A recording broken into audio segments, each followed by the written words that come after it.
நான் எடுக்கிறேன். இதில் இதை பிடிச்சிக்கிறேன். அதை வந்து உண்மையாக்கி இருக்கிறீங்க. உண்மையிலே என்ன சொல்றது? லைட்டாக சவுண்டை குறை சொன்னேன். சவுண்டை லைட்டாக. என்னுடைய உறவுகளே, என்னுடைய சொந்தங்களே, நான் ஒன்றும் தேவதூதெல்லாம் கிடையாது. நானும் ஒரு இயல்பான ஒரு வாழ்க்கை வாழ்ற ஒரு சாதாரணமான மனுஷன் தான். நான் முன்னாடியே சொன்ன மாதிரி அது செய்வேன் இது செய்வேன்னு பொய்யான வாக்குறுதிகள்லாம் கொடுத்து உங்களை நான் ஏமாத்த மாட்டேன். எது சாத்தியமோ அது மட்டும்தான் நான் செய்வேன். இம்மிடியேட்டா உங்க மனசுல ஒரு கேள்வி ஒண்ணு வரலாம். சாத்தியம் இல்லாததை செய்ய மாட்டாங்களா, செய்ய முடியாதா அப்படின்ற ஒரு கேள்வி ஒண்ணு வரலாம். இத்தனை கோடி மக்கள் என் கூட வந்தாலும் பாத்துக்கலாம், என்ன வந்தாலும் பாத்துக்கலாம். விஜயனா எல்லாருமே பார்ப்பாங்க. இங்க இருக்க இவ்வளோ பேருமே பார்ப்போங்களா? இன்னொரு விஷயமும் நான் இங்க சொல்லணும்.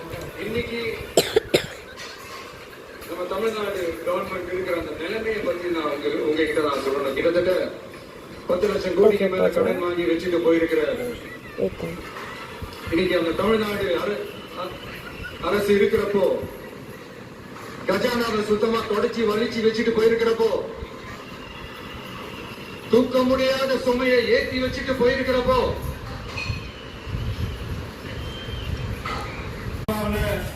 எனக்கு ஒரு மிகப்பெரிய ஒரு இடத்தோடு நீட்டே பிடிச்சிக்கோ. அதையெல்லாம் விட்டுட்டு டைட்டாக பிடிச்சிக்கோ. உங்களுக்காக நன்றி கடன் செலுத்துறதுக்காக அரசியலுக்கு வந்த உங்க விஜய, இந்த விஜய, நீ வா விஜய், நாங்கெல்லாம் இருக்கோம், பாத்துக்கிறோம். விஜய் தம்பி நீ வா, விஜய் தம்பி நீ வா, நாங்க இருக்கோம். அண்ணா நீ வாடா, நாங்களா இருக்கோம். நண்பா நீ வா, நண்பா நாங்களா இருக்கோம் சொல்லி